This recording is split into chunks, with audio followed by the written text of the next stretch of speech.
नमस्कार। भारत के माननीय प्रधानमंत्री जी एवं गणमान्य अतिथिगण, वर्चुअल प्लेटफॉर्म के माध्यम से जुड़े सभी दर्शकगण, आप सभी का माननीय प्रधानमंत्री द्वारा ई रूपी के इस लॉन्च कार्यक्रम में हार्दिक स्वागत है। आज का दिन बहुत ही ऐतिहासिक है। हमारे साथ इस समय हजारों अस्पताल तथा देश दुनिया से कई हजार लोग जुड़ चुके हैं। सोशल मीडिया सहित सभी प्लेटफॉर्म्स के माध्यम से इस कार्यक्रम से जुड़े लोगों का हम स्वागत करते हैं। ये एक अत्यंत विशेष घड़ी है जब हमारे बीच में माननीय प्रधानमंत्री जी उपस्थित हैं। ई रूपी के लोकार्पण के इस कार्यक्रम में हम उनका तहे दिल से हार्दिक अभिनंदन करते हैं। अब हमारा विनम्र निवेदन है कि राष्ट्रीय स्वास्थ्य प्राधिकरण के मुख्य कार्यकारी अधिकारी श्री राम सेवक शर्मा जी माननीय प्रधानमंत्री जी तथा अन्य अतिथियों का स्वागत करते हुए आज के समारोह के बारे में चंद शब्द कहें। श्री राम सेवक शर्मा जी।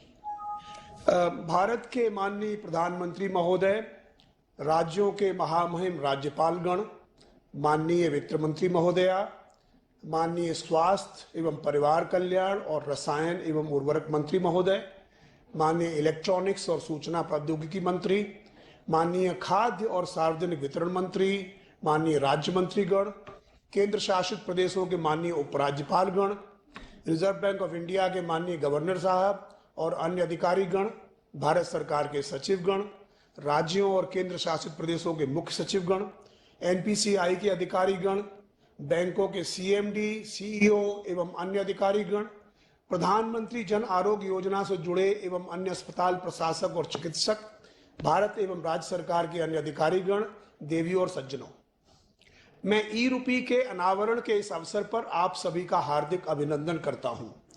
मैं हमारे माननीय प्रधानमंत्री जी का तहे दिल से स्वागत करता हूं, जो इस पहल के पीछे की प्रेरणा रहे हैं और जिन्होंने ई रूपी को लॉन्च करने के लिए कृपापूर्वक अपनी सहमति व्यक्त की है। ये हम सबके लिए सौभाग्य की बात है।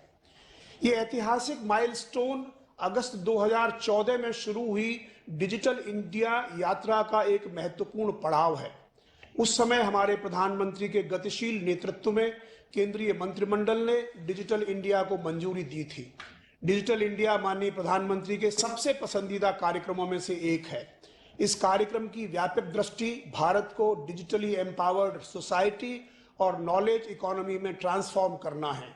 इसके मुख्य आयामों में digital infrastructure as a utility to citizens, software and services on demand और डिजिटल एम्पावरमेंट ऑफ सिटीजन्स शामिल है। टेक्नोलॉजी के क्षेत्र में हमारे देश ने सभी मापदंडों पर ऊंची छलांग लगाई है। आंकड़े उसके गवाह हैं। आज देश में 129 करोड़ लोगों के पास आधार है। हमारे पास 120 करोड़ मोबाइल कनेक्शन और 78 करोड़ इंटरनेट यूजर्स हैं। जैम, जेएएम, ट्रिनिटी, जनधन, आधार और मोबाइल ने financial inclusion, direct benefit transfer और पेमेंट सिस्टम्स को ट्रांसफॉर्म कर दिया है। आज हमारे देश में 80% से अधिक वयस्कों के पास बैंक खाते हैं, जबकि यही आंकड़ा 2014 में मात्र 53% था। हमने जनधन के तहत 42 करोड़ अकाउंट्स खोले हैं। यह एक ऐसा आंकड़ा है जिसकी बराबरी कई विकसित देश भी नहीं कर पाते। हम एलपीजी सब्सिडी से लेकर करोड़ों किसानों को हजारों करोड़ रुपए डायरेक्ट बेनिफिट ट्रांसफर के माध्यम से ट्रांसफर करते हैं। अब तक कुल 17 लाख करोड़ रुपए की राशि डीबीटी के माध्यम से हस्तांतरित हुई है। इस कठिन समय में डीबीटी हमारे देश के लिए वरदान रहा है। United payment system, unified payment system में वास्तव में डिजिटल भुगतान के क्षेत्र में क्रांतिकारी बदलाव किया है। यूपीआई भीम को हमारे माननीय प्रधानमंत्री जी द्वारा दिसंबर 2016 में लॉन्च किया गया था। अपने अस्तित्व के केवल 4.5 वर्षों से भी कम समय में इसने उन सभी डेबिट और क्रेडिट कार्डों को पीछे छोड़ दिया है जो पिछले 40 वर्षों से अस्तित्व में थे। हम यूपीआई पर हर महीने लगभग 300 करोड़ ट्रांजैक्शन कर रहे हैं, जिनका औसत अमाउंट 6 लाख करोड़ रुपए के आसपास है। ये मुफ्त, इंस्टेंटेनियस, इंटरऑपरेबल, रोबस्ट और रिलायबल है। हमारे देश में किसी भी डिजिटल प्लेटफॉर्म के लिए 3 सी जरूरी है। पहला सी कॉस्ट, लागत, ये कम होनी चाहिए, मुफ्त हो तो और भी अच्छा। कन्वीनियंस, सुविधा और कॉन्फिडेंस, विश्वास। यूपीआई इन तीनों पैमानों पर खरा उतरता है। आज भारत में मनी ट्रांसफर एक फोन कॉल करने जितना आसान हो गया है। हमने अपने जन सामान्य की जरूरतों को ध्यान में रखते हुए कई डिजिटल प्रोडक्ट्स और सर्विसेज विकसित किए हैं, जिनमें मुख्य हैं ऑथेंटिकेशन, इलेक्ट्रॉनिक केवाईसी, ई साइन, डिजिटल लॉकर और डिजिटल कंसेंट। ये सभी मेड इन इंडिया प्रोडक्ट्स हैं। इनका उपयोग भी व्यापक रूप से हो रहा है। अब तक 5,600 करोड़ बार आधार का ऑथेंटिकेशन हो चुका है और इसका इस्तेमाल लोग राशन लेने में कर रहे हैं। आज हमारे पास डिजिटल लॉकर पर 430 करोड़ दस्तावेज हैं, जिनमें विभिन्न संस्थानों की डिग्रियां, आधार कार्ड, ड्राइविंग लाइसेंस और पासपोर्ट शामिल हैं। हाल ही में भारत के डिजिटल प्रोडक्ट्स की सूची में टीकाकरण का प्लेटफॉर्म कोविन भी जुड़ गया है। इसे भारत ने बनाया है और सिर्फ 6 महीनों में 45 करोड़ से अधिक लोगों ने इसे इस्तेमाल किया है। हमारे टीकाकरण अभियान, जो विश्व का सबसे बड़ा अभियान है, को जन केंद्रित, पारदर्शी और व्यवस्थित तरीके से संचालित करने में कोविन ने महत्वपूर्ण भूमिका निभाई है। दुनिया में कोई भी प्लेटफॉर्म, चाहे वो सरकारी हो या निजी, इतनी तेजी से इतना बड़ा नहीं हुआ। हमारे माननीय प्रधानमंत्री जी की इच्छा के अनुसार ये प्लेटफॉर्म अब दुनिया के कई देशों को ओपन सोर्स गिफ्ट के रूप में प्रदान किया जा रहा है। दिलचस्प बात यह है कि इनमें से प्रत्येक पहल को पिछले 7 वर्षों में हमारे माननीय प्रधानमंत्री जी ने व्यक्तिगत रूप से मार्गदर्शित किया है। भारत की डिजिटल उड़ान आज सभी के सामने है। प्रधानमंत्री जी का पेपरलेस, प्रेजेंसलेस और कैशलेस गवर्नेंस का विजन आज हकीकत बनता जा रहा है। Minimum government and maximum governance के प्रधानमंत्री जी के निर्देश को प्राप्त करने के लिए टेक्नोलॉजी का भरपूर लाभ हम लोग उठा रहे हैं। ई रूपी का लॉन्च आज उतना ही महत्वपूर्ण है जितना कि 5 साल पहले भीम यूपीआई का लॉन्च था। यह एक पर्सन स्पेसिफिक और पर्पज स्पेसिफिक इंस्ट्रूमेंट है जो यूपीआई के आर्किटेक्चर पर आधारित है। कई बार सरकार किसी उद्देश्य के लिए लाभ हस्तांतरित करती है, लेकिन इस बात पर कोई नियंत्रण नहीं होता कि राशि का उपयोग व्यक्ति द्वारा उसी काम के लिए किया जा रहा है जिसके लिए इसे ट्रांसफर किया गया था। ई रूपी ये सुनिश्चित कर सकेगा। ये रियल टाइम और पेपरलेस है। इसके उपयोग का फलक बहुत ही व्यापक है। अनगिनत क्षेत्रों में इसका उपयोग संभावित है। अभी हम कुछ उपयोगों के बारे में ही सोच सकते हैं। स्वास्थ्य, पोषण, शिक्षा और कृषि कुछ ऐसे क्षेत्र हैं जो ई रूपी से लाभान्वित हो सकते हैं। इसका उपयोग राष्ट्रीय डिजिटल स्वास्थ्य मिशन, जो नेशनल डिजिटल हेल्थ मिशन है, उसमें भी किया जाएगा। मैं इसकी अनुमति देने के लिए आरबीआई के गवर्नर श्रीमान शक्तिकांत दास जी और समयबद्ध तरीके से इसके कार्यान्वयन में नेतृत्व प्रदान करने के लिए श्री देवाशीष पंडा जी, सचिव वित्तीय सेवा विभाग को धन्यवाद देना चाहता हूं। इस अवसर पर मैं एनपीसीआई टीम और श्री दिलीप आसबे के प्रति धन्यवाद और आभार व्यक्त करना चाहता हूं, जिन्होंने कुछ ही समय में रिकॉर्ड में इसे तैयार किया है। इसके अलावा सभी बैंकों और अन्य संस्थानों को धन्यवाद जो इशूअर्स और एक्वायरर के इकोसिस्टम में शामिल हो गए हैं। उन्होंने इतने कम समय में अपना सिस्टम बनाया और परखा है। हम स्वास्थ्य मंत्रालय में इस प्रणाली के पहले उपयोगकर्ता होने के लिए सौभाग्यशाली हैं। माननीय स्वास्थ्य और परिवार कल्याण मंत्री श्रीमान मनसुख मांडविया जी और स्वास्थ्य सचिव श्री राजेश भूषण जी ने भी इस यात्रा का मार्गदर्शन किया है। उनके प्रति हमारा विशेष आभार। एक बार फिर मैं भारत के माननीय प्रधानमंत्री, महामहिम राज्यपालों, माननीय मंत्रियों और इस अवसर पर उपस्थित सभी बहनों और भाइयों का स्वागत और अभिनंदन करता हूं। जय हिंद। धन्यवाद श्री आर एस शर्मा जी, हमारे गणमान्य अतिथियों का स्वागत करने के लिए और हमें ई रूपी के बारे में अवगत कराने के लिए। और अंततः वो क्षण आ ही गया है जिसका हम सबको बेसब्री से इंतजार था। माननीय प्रधानमंत्री श्री नरेंद्र मोदी जी अपने कर कमलों से अब ई रूपी लॉन्च वीडियो का अनावरण कर ई रूपी को राष्ट्र को समर्पित करेंगे। भारत के यशस्वी प्रधानमंत्री श्री नरेंद्र मोदी जी के नेतृत्व में आज विकासोन्मुखी और कल्याणकारी योजनाओं का सीधा और पूरा लाभ लोगों तक पहुंच रहा है। प्रधानमंत्री जी के संकल्प और विकास मंत्र सबका साथ, सबका विकास, सबका विश्वास की एक मजबूत ताकत है डिजिटल इंडिया। डिजिटल इंडिया के समाधान और नवाचार लोगों की जिंदगी को बेहतर बनाने में लगातार योगदान दे रहे हैं। ऐसे कई प्लेटफॉर्म्स आज भारत को डिजिटली सक्षम समाज के रूप में स्थापित करने में महत्वपूर्ण भूमिका निभा रहे हैं। साथियों, मिनिमम गवर्नमेंट, मैक्सिमम गवर्नेंस के सिद्धांतों पर चलते हुए सरकार और जनता के बीच, सिस्टम और सुविधाओं के बीच, समस्याओं और सर्विस के बीच गैप कम करना, इनके बीच की मुश्किलें खत्म करना और जन सामान्य की सुविधा बढ़ाना इस समय की मांग रहा है। और इसलिए डिजिटल इंडिया सामान्य नागरिक को सुविधा और उनके एम्पावरमेंट का एक बहुत सशक्त माध्यम है। देश के हर वर्ग ने, समाज के हर तबके ने टेक्नोलॉजी आधारित ऐसे कई प्लेटफॉर्म्स को बहुत ही कार्यकुशल, प्रभावी और किफायती तरीके से अपनाया है। डिजिटल इंडिया के इसी संकल्प को आगे बढ़ाती एक नई पहल है ई-रूपी। यह भारत के सबसे सफलतम पेमेंट प्लेटफॉर्म भीम यूपीआई पर आधारित है। ई-रूपी आरबीआई स्वीकृत एक प्रीपेड ई वाउचर है जिसे एनपीसीआई यानी भारतीय राष्ट्रीय भुगतान निगम ने वित्तीय सेवा विभाग और बैंकों के सहयोग से विकसित किया है। ई-रूपी विशिष्ट सेवा के भुगतान के लिए लाभार्थी को जारी किया जाता है। यह एक क्यूआर कोड या एसएमएस स्ट्रिंग आधारित ई वाउचर है जिसे लाभार्थी के मोबाइल पर भेजा जाता है। इस कोड के माध्यम से सेवा प्रदाता के अकाउंट में डायरेक्ट फंड ट्रांसफर किया जाता है। सरकारी संस्थाएं, कॉरपोरेट या कोई भी सेवा प्रायोजक अपनी पार्टनर बैंक की मदद से ई-रूपी वाउचर जनरेट कर सकते हैं। सेवा प्रदाता केंद्र पर लाभार्थी ई-रूपी के माध्यम से भुगतान कर सकते हैं। सेवा प्रदाता केंद्र वाउचर के रूप में मिले क्यूआर कोड या एसएमएस को स्कैन करेंगे। लाभार्थी के वेरिफिकेशन के लिए एक कोड लाभार्थी के मोबाइल नंबर पर भेजा जाएगा। वेरिफिकेशन हो जाने पर तुरंत भुगतान होने की पुष्टि हो सकेगी। यह वाउचर कैशलेस और कॉन्टैक्टलेस है। इसका उपयोग सिर्फ एक बार ही किया जा सकता है। यह पूरी तरह से सुरक्षित और विश्वसनीय है।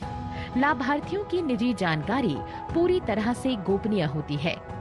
ई-रूपी सुनिश्चित करता है सेवाओं की टारगेटेड और लीक प्रूफ डिलीवरी, वितरण प्रणाली के सरलीकरण के साथ साथ न्यूनतम प्रशासनिक लागत।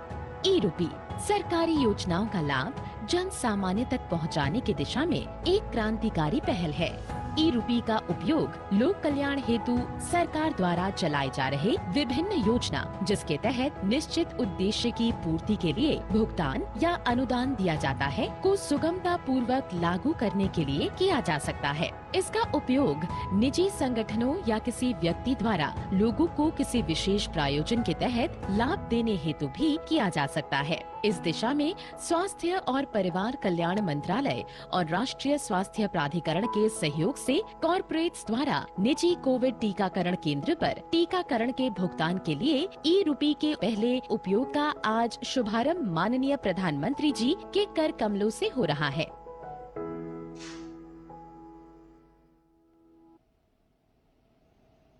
सचमुच ई-रूपी डिजिटल भारत की ओर एक बहुत ही मजबूत कदम है। अब माननीय प्रधानमंत्री जी की अनुमति से ई-रूपी का कोविड-19 वैक्सीनेशन के लिए शुभारंभ करेंगे। आइए हम आपको ले चलते हैं वैक्सीनेशन सेंटर पर।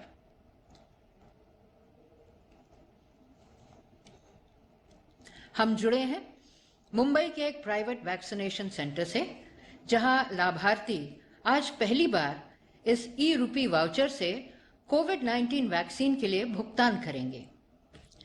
हमारी पहली लाभार्थी अब वैक्सीनेशन काउंटर पर पहुंच गई हैं और वो हॉस्पिटल के कर्मचारी को अपने मोबाइल में मिले ई-रूपी वाउचर को दिखा रही हैं। अब हम देख रहे हैं कि हॉस्पिटल के कर्मचारी क्यूआर कोड के रूप में मिले ई-रूपी वाउचर को स्कैन कर रहे हैं। स्कैन करते ही लाभार्थी के पास एक वेरिफिकेशन कोड आ जाता है।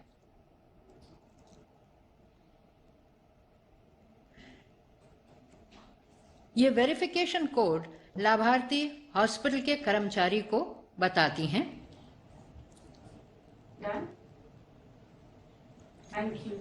वेरिफिकेशन कोड एंटर करते ही ई-रूपी वाउचर रिडीम हो गया है और इस तरह उसके वैक्सीन का भुगतान ई-रूपी के माध्यम से सफल हो जाता है। अब लाभार्थी कोविड-19 वैक्सीन लगवाने जा रही हैं। जैसा कि हम सबने देखा ई रूपी के माध्यम से वैक्सीन का भुगतान मात्र कुछ ही मिनट में बिल्कुल कैशलेस, कॉन्टैक्टलेस और सुगमता पूर्वक हुआ।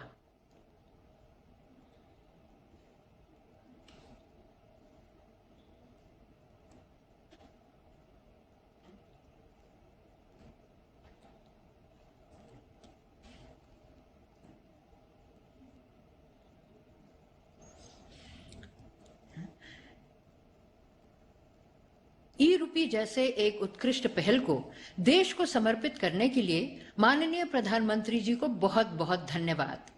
ये एक क्रांतिकारी पहल है जिसकी अनगिनत संभावनाएं हैं। अब हम माननीय प्रधानमंत्री जी को उनके संबोधन के लिए आमंत्रित करते हैं। माननीय प्रधानमंत्री जी।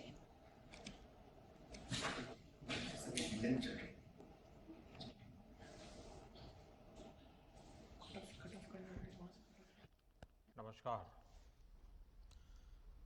इस महत्वपूर्ण कार्यक्रम में देश भर से जुड़े सभी राज्यपाल महोदय, लेफ्टिनेंट गवर्नर्स, केंद्रीय मंत्रिमंडल के मेरे साथीगण, रिजर्व बैंक के गवर्नर, राज्यों के मुख्य सचिव, अलग अलग इंडस्ट्री एसोसिएशन से जुड़े साथीगण, स्टार्टअप, फिनटेक की दुनिया से जुड़े मेरे युवा साथी, बैंकों के वरिष्ठ अधिकारीगण और मेरे प्यारे भाइयों और बहनों, आज देश डिजिटल गवर्नेंस को एक नया आयाम दे रहा है। ई रूपी वाउचर देश में डिजिटल ट्रांजैक्शन को, डीबीटी को और प्रभावी बनाने में बहुत बड़ी भूमिका निभाने वाला है। इससे टारगेटेड, ट्रांसपेरेंट और लीकेज फ्री डिलीवरी में सभी को बड़ी मदद मिलेगी। 21वीं सदी का भारत आज कैसे आधुनिक टेक्नोलॉजी की मदद से आगे बढ़ रहा है, टेक्नोलॉजी को लोगों के जीवन में जोड़ रहा है, ई रूपी उसका भी एक प्रतीक है। और मुझे खुशी है कि ये शुरुआत उस समय हो रही है जब देश आजादी के 75 वर्ष पर अमृत महोत्सव मना रहा है। और ऐसे समय में देश ने फ्यूचरिस्टिक रिफॉर्म का एक और अहम कदम बढ़ाया है। साथियों, सरकार ही नहीं, अगर कोई सामान्य संस्था या संगठन किसी के इलाज में, किसी की पढ़ाई में या दूसरे काम के लिए कोई मदद करना चाहता है तो वो कैश के बजाय ई रूपी दे पाएगा।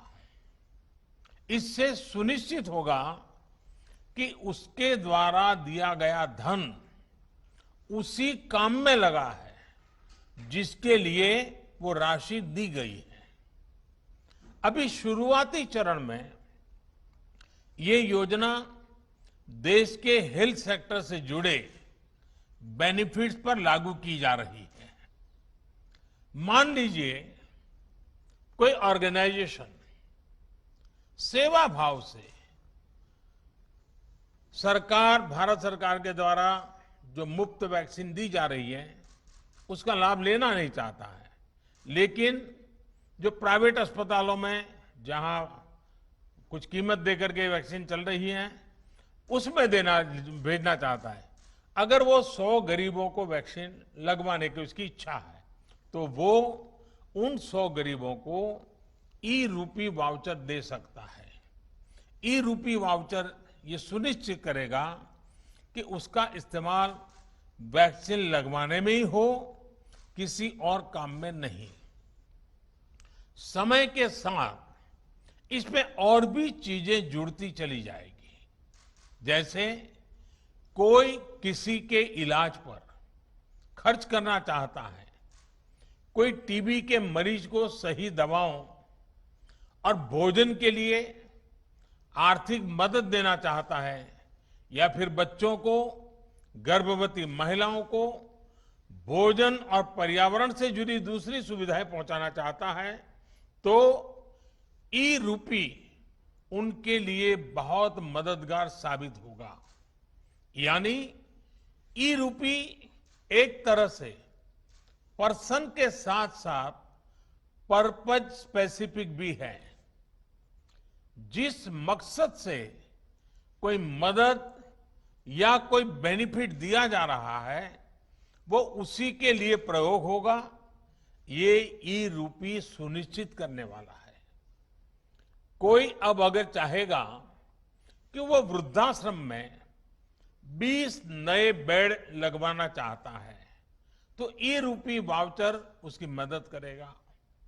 कोई किसी क्षेत्र में 50 गरीबों के लिए भोजन की व्यवस्था करना चाहता है, तो ई रूपी वाउचर उसकी मदद करेगा। अगर कोई गौशाला में चारे की व्यवस्था करना चाहता है, तो ई रूपी वाउचर उसकी भी मदद करेगा। इसे अगर राष्ट्रीय परिप्रेक्ष्य में देखें, तो अगर सरकार द्वारा किताबों के लिए पैसा भेजा गया है, तो ई रूपी ये सुनिश्चित करेगा कि किताबें ही खरीदी जाएं। अगर यूनिफॉर्म के लिए पैसा भेजा है, तो उससे यूनिफॉर्म ही खरीदी जाए। अगर सब्सिडाइज खाद के लिए मदद की है, तो वो खाद खरीदने के लिए ही काम आए। गर्भवती महिलाओं के लिए दिए गए कैश से सिर्फ पोषक आहार ही खरीदा जा सके, यानी पैसा देने के बाद हम उसका जो इस्तेमाल चाहते हैं, ई रूपी वाउचर उसे सिद्ध करेगा। साथियों, पहले हमारे देश में कुछ लोग चाहते थे कि टेक्नोलॉजी, और वो कहते भी थे कि टेक्नोलॉजी तो केवल अमीरों की चीज है, भारत तो गरीब देश है, इसलिए भारत के लिए टेक्नोलॉजी का क्या काम। जब हमारी सरकार टेक्नोलॉजी को मिशन बनाने की बात करती थी, तो बहुत से राजनेता, कुछ खास किस्म के एक्सपर्ट्स उस पर सवाल खड़ा करते थे। लेकिन आज देश ने उन लोगों की सोच को नकारा भी है और गलत भी साबित किया है। आज देश की सोच अलग है, नई है। आज हम टेक्नोलॉजी को गरीबों की मदद के, उनकी प्रगति के एक टूल के रूप में देख रहे हैं।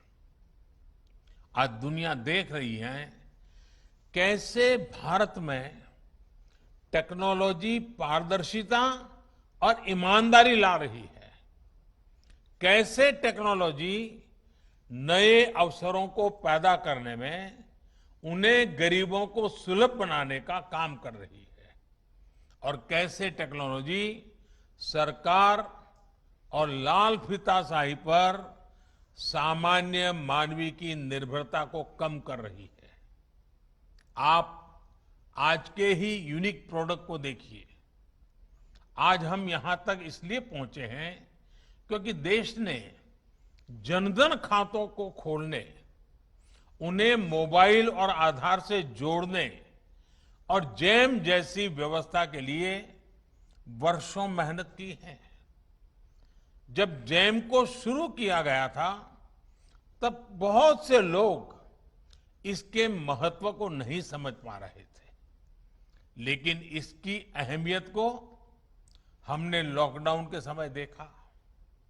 जब दुनिया के बड़े बड़े देश परेशान थे कि लॉकडाउन में कैसे अपने गरीबों की मदद करें, लेकिन भारत के पास एक पूरी व्यवस्था तैयार थी।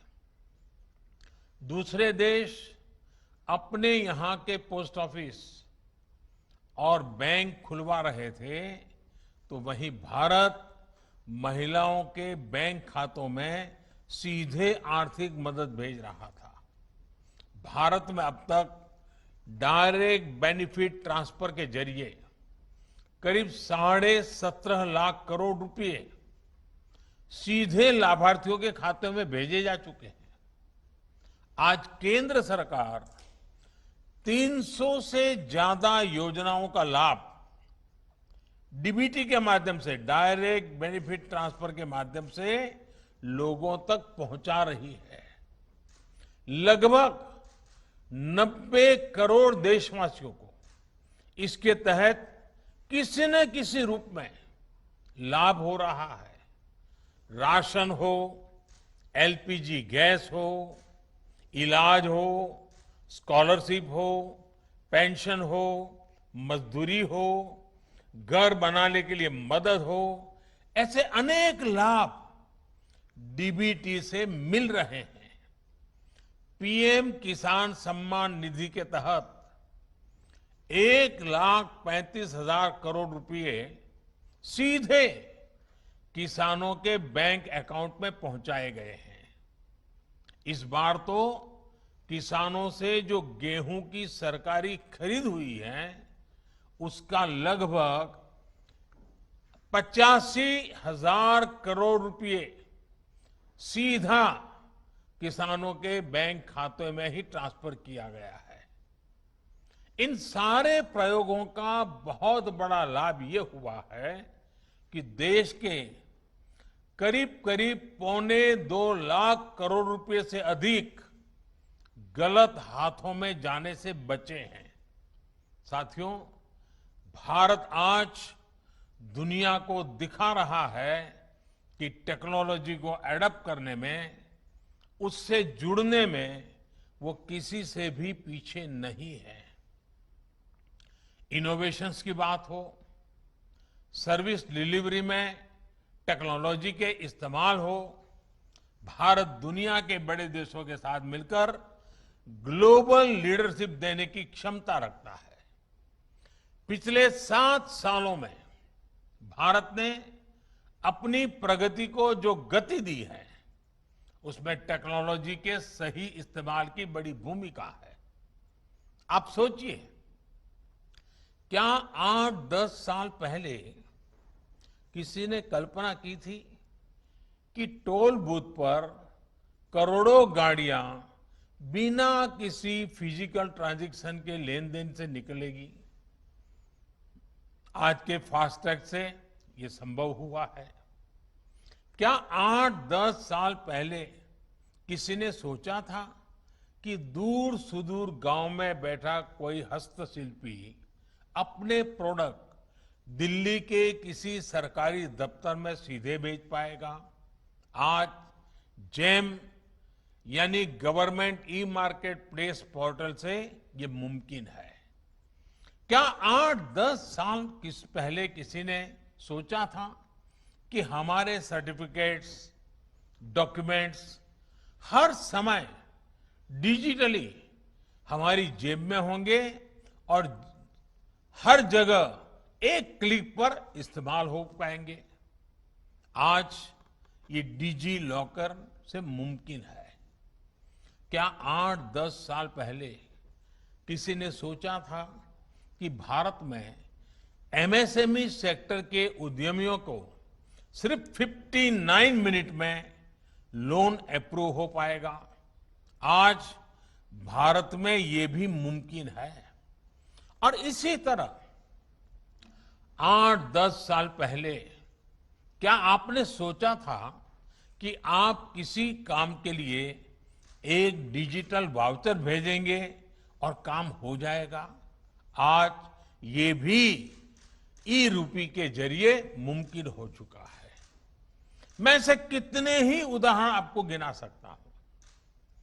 इस महामारी के दौरान भी देश ने तकनीक की ताकत को महसूस किया है। आरोग्य सेतु ऐप का उदाहरण भी हमारे सामने है। आज ये ऐप सबसे ज्यादा डाउनलोडेड ऐप में से एक है। इसी तरह कोविन पोर्टल भी आज हमारे वैक्सीनेशन प्रोग्राम में, वैक्सीनेशन सेंटर के चयन में, रजिस्ट्रेशन में, वैक्सीन सर्टिफिकेट प्राप्त करने में देशवासियों की बड़ी मदद कर रहा है। पुरानी व्यवस्था चल रही होती तो वैक्सीनेशन लगवाने के बाद सर्टिफिकेट के लिए दौड़ना पड़ता होता है। दुनिया के कई बड़े देशों में भी आज पेपर पर हाथ से लिख करके सर्टिफिकेट दिया जा रहा है, लेकिन भारत के लोग एक क्लिक में डिजिटल सर्टिफिकेट डाउनलोड कर रहे हैं। इसलिए आज भारत का कोविन सिस्टम दुनिया के कई देशों को आकर्षित कर रहा है। भारत इसे दुनिया के साथ साझा भी कर रहा है। साथियों, मुझे याद है कि 4 साल पहले जब भीम ऐप लॉन्च किया गया था, तब मैंने कहा था कि वो दिन दूर नहीं जब अधिकांश बिजनेस ट्रांजैक्शन नोट और सिक्कों के बजाय डिजिटली होंगे। तब मैंने ये भी कहा था कि इस बदलाव से सबसे अधिक गरीबों, वंचितों, छोटे व्यापारियों, किसानों, आदिवासियों का सशक्तिकरण होगा, वो एम्पावर होंगे। आज हम ये साक्षात अनुभव कर रहे हैं। हर महीने यूपीआई ट्रांजैक्शन के नए रिकॉर्ड बन रहे हैं। जुलाई महीने में 300 करोड़ से अधिक ट्रांजैक्शन यूपीआई से हुए हैं, जिसमें 6 लाख करोड़ रुपए का लेन देन हुआ है। आज चाय, जूस और फल सब्जी का ठेला लगाने वाले भी इसका उपयोग कर रहे हैं। वहीं भारत का रुपे कार्ड भी देश का गौरव बढ़ा रहा है। सिंगापुर, भूटान में भी इसे लॉन्च किया जा चुका है। आज देश में 66 करोड़ रुपए कार्ड हैं और देश में हजारों करोड़ रुपए का ट्रांजैक्शन रुपे कार्ड से भी हो रहा है। इस कार्ड ने गरीब को भी सशक्त किया है। उसे इस भावना से भरा है कि वो भी अपने पास डेबिट कार्ड रख सकता है, उसका इस्तेमाल कर सकता है। साथियों, टेक्नोलॉजी कैसे गरीबों को सशक्त करती है, इसका एक और उदाहरण है पीएम स्वनिधि योजना। हमारे देश में तो रेहड़ी पटरी वाले, ठेला चलाने वाले भाई बहन हैं, उनके फाइनेंशियल इंक्लूजन के बारे में पहले कभी नहीं सोचा गया था। अपना काम आगे बढ़ाने के लिए उन्हें बैंक से मदद मिलना असंभव था। जब डिजिटल ट्रांजैक्शन की कोई हिस्ट्री ही ना हो, कोई डॉक्यूमेंट ना हो, तो बैंक से लोन लेने के लिए हमारे रेहड़ी पटरी वाले साथी पहला कदम भी नहीं बढ़ा पाते थे। इसी को समझते हुए हमारी सरकार ने पीएम स्वनिधि योजना की शुरुआत की। आज देश के छोटे बड़े शहरों में 23 लाख से अधिक रेहड़ी पटरी और ठेले वालों को इस योजना के तहत मदद दी गई है। इसी कोरोना काल में करीब करीब 2300 करोड़ रुपए उन्हें दिए गए हैं। ये गरीब साथी अब डिजिटल ट्रांजैक्शन कर रहे हैं और अपना लोन चुका रहे हैं। यानी अब उनके लेन देन की एक डिजिटल हिस्ट्री बन रही है। पीएम स्वनिधि में ये व्यवस्था की गई है कि 10,000 रुपए का पहला लोन चुकाने पर 20,000 का दूसरा लोन और दूसरा लोन चुकाने पर 50,000 का तीसरा लोन रेहड़ी पटरी वाले साथियों को दिया जाएगा। आपको जानकर खुशी होगी कि आज सैकड़ों रेहड़ी पटरी और ठेले वाले भाई बहन अब तीसरा लोन प्राप्त करने की दिशा में आगे बढ़ रहे हैं। साथियों, देश में डिजिटल इंफ्रास्ट्रक्चर और डिजिटल ट्रांजैक्शन के लिए जो काम पिछले 6-7 वर्षों में हुआ है, उसका लोहा आज दुनिया भी मान रही है। विशेषकर भारत में फिनटेक का बहुत बड़ा आधार तैयार हुआ है। ऐसा आधार तो बड़े बड़े देशों में भी नहीं है। देशवासियों का पॉजिटिव माइंडसेट, फिनटेक सॉल्यूशन को एडॉप्ट करने की उनकी क्षमता भी असीम है। इसलिए ये आज भारत के युवाओं, भारत के स्टार्टअप इकोसिस्टम के लिए भी बेहतरीन मौका है।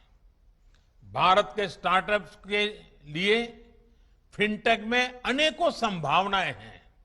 साथियों, मुझे विश्वास है कि ई-रूपी वाउचर भी सफलता के नए अध्याय लिखेगा। इसमें हमारे बैंकों और हमारे पेमेंट गेटवे का बहुत बड़ा रोल है। हमारे सैकड़ों प्राइवेट अस्पतालों, कॉरपोरेट्स, उद्योग जगत, एनजीओज और दूसरे संस्थानों ने भी इसको लेकर बहुत रुचि दिखाई है। मेरा राज्य सरकारों से भी आग्रह है कि अपनी योजनाओं का सटीक और संपूर्ण लाभ सुनिश्चित करने के लिए ई-रूपी का अधिक से अधिक उपयोग करें। मुझे विश्वास है कि हम सभी की ऐसी ही सार्थक साझेदारी एक ईमानदार और पारदर्शी व्यवस्था के निर्माण को और गति देगी। एक बार फिर सभी देशवासियों को इस बड़े रिफॉर्म के लिए बहुत बहुत बधाई देता हूं। बहुत बहुत शुभकामनाएं। धन्यवाद।